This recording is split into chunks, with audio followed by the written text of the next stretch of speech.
All right, brother. So I don't know if you've done like Wim Hof breathing, or just any type of breath work in general, but a few things to keep in mind when you do breath work. One, you're always in control. So you can always speed up your breath. You can always slow it down. You can release your breath. You can inhale. You can exhale whenever the fuck you want. And that's how you kind of control your energy in your body and how it's moving. When I do this, I usually start with just kind of slow breathing, deep breathing, and then I'll go right into like what I call lion breath. Lion breath, it's important to try to exhale out as much air as you can, and then breathe in fast and exhale fast. I can do rounds of like seven breaths and then hold. So I do 7 deep breaths and then hold.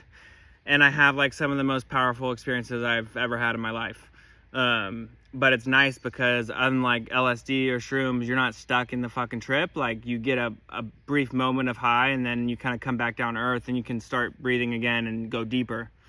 Sometimes I get down and I do movements and stuff. Sometimes you can like, basically another important thing is like just go with the flow. Like whatever the flow of your body wants to do. If you want to get up and start dancing, start dancing. Like you want to fucking, sometimes I be speaking in tongues and shit. Like stuff comes out of my fucking mouth that I don't know what it means. It just is fucking energy coming out. So like do it alone maybe in your room when Pearl's gone, or do it together even. But like doing it, I do it with Jack Biggs a lot. We get fucking goofy out here at Puda, but you can just try, like you can follow along with me for like the first few bits and then just practice on your own and like get into whatever flow you want, bro. I be doing like bear crawls, or if me and Jack will be out at night, like doing breath work and stuff and talking, and I'll get into like a bear crawl and just start making like primal sounds and stuff, bro. It just like really reconnects you back to like your center and like your primality. But yeah, and also when you do, so we're gonna do like a few cycle breathings, and then we're gonna do the lion breath, which is like right? So when we do the cycle breath, when you exhale, you want to kind of squeeze your ribs and then squeeze your pelvic floor up. And when we do the lion breath, you do the same thing. And when you do the inhale, you're going to exhale as much as you can, and then you're going to inhale. And when you inhale, you hold, and don't like force, like push like we used to do when we passed out in junior high. Just kind of hold your breath and kind of squeeze your sacrum, like your pelvic floor. Just squeeze it and kind of feel the energy go through your spine and like to your head. And you'll feel buzzy, you'll feel light. And if you don't feel it on the first one, go right back into lion breath and then just do it again. I've been doing breath work all day today, so it's probably like first rip is gonna get me pretty stoned. So, and sometimes, bro, I have to lay down. Like if you feel like you're gonna pass out, either exhale or you can like slowly go to the ground, but don't just like push it until you fucking pass out like I used to. When I was like psychotic and shit, bro, I was using breath work a lot because it was speeding things up, but I was doing it to the point of passing out and just like it was bad. Anyways, that's all that for just follow along with me. And I like to close my eyes because I feel it a little more. But so I go in through my nose deep, out through my mouth.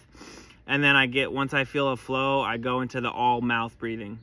And again, you want as little CO2 and as much oxygen. So think about working the end range of your breath. So like, rather than like hyperventilating, you want to be exhaling a lot.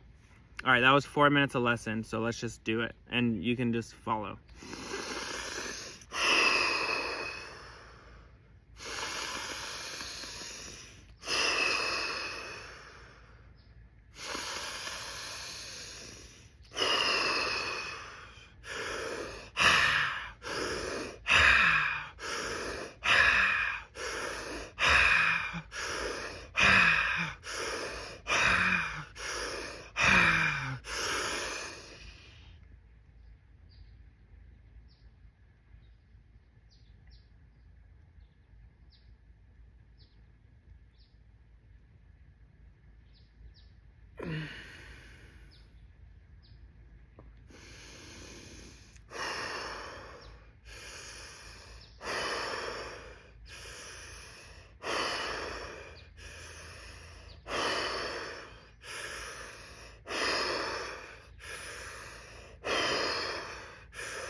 What's it like being friends with the goofiest goofball you've ever met?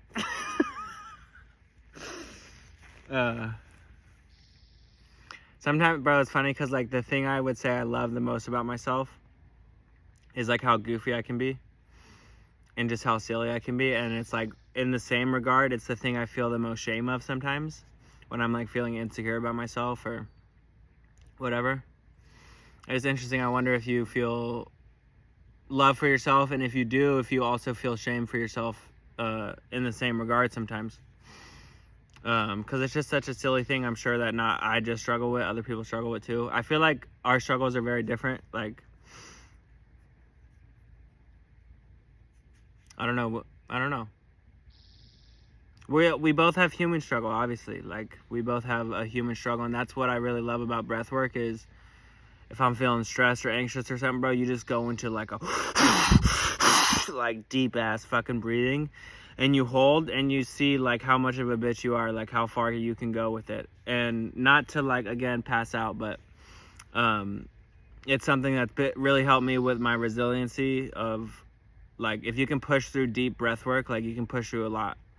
So I'm gonna keep doing breath work, but you can just, bro, just try it on your own, and like just know the goal is to get as much oxygen in you as you can. And I learned in like organic chemistry or biochem, basically like a hemoglobin molecule is like a pyramid, like that, like boom boom, and then like pyramid in the middle, like 4 pyramids I think.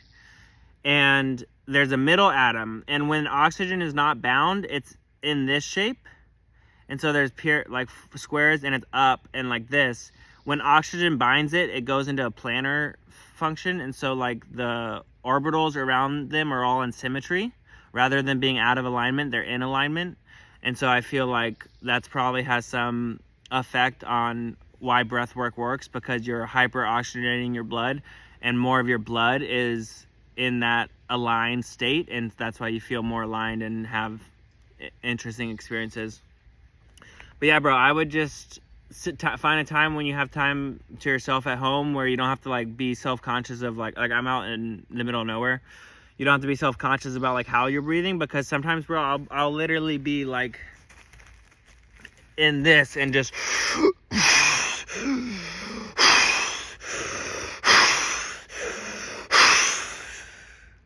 and then kind of move around.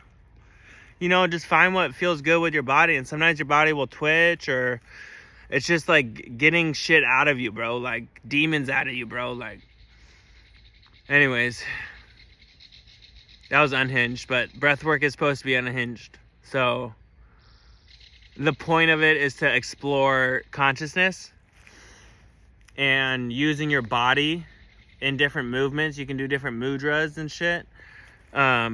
Putting your body in different positions. Sometimes I'll go down like this and do breath work. Sometimes I'll go like this and do breath work. And I move through all those positions in different variations of breath work in one session. And sometimes I'll come out of it for 5 minutes and just sit there with the tree and just fucking like meditate. And then I'll go back into it. And it's really up to you, and how it's up for you to decide. And it's cool because you can always tap into it. Like, you can always tap into your breath. And breath is life. Breath is light, love, and happiness. Because, like, bro, I'm telling you, if you do enough breath work, you will have moments of just euphoria where it's like Molly. Like, and it doesn't last for 4 hours. But that's because it's not a drug. It's like safe. And yeah, like it can put you into like a kind of ramped up state if you do like, if you're doing 3 deep, big, fast breaths every minute, like while you're playing video games, bro, I'm sure you'll be cracked. Like, anyways, this is about 10 minutes, so peace out. I love you, bro. And hopefully you can find some exploration of consciousness. And bro, I'm telling you, like, you start doing breath work and do these breath holds, insight will come about the apocalypse and like stuff like that, bro. Like akashic record type tapping into, like, breath work, baby.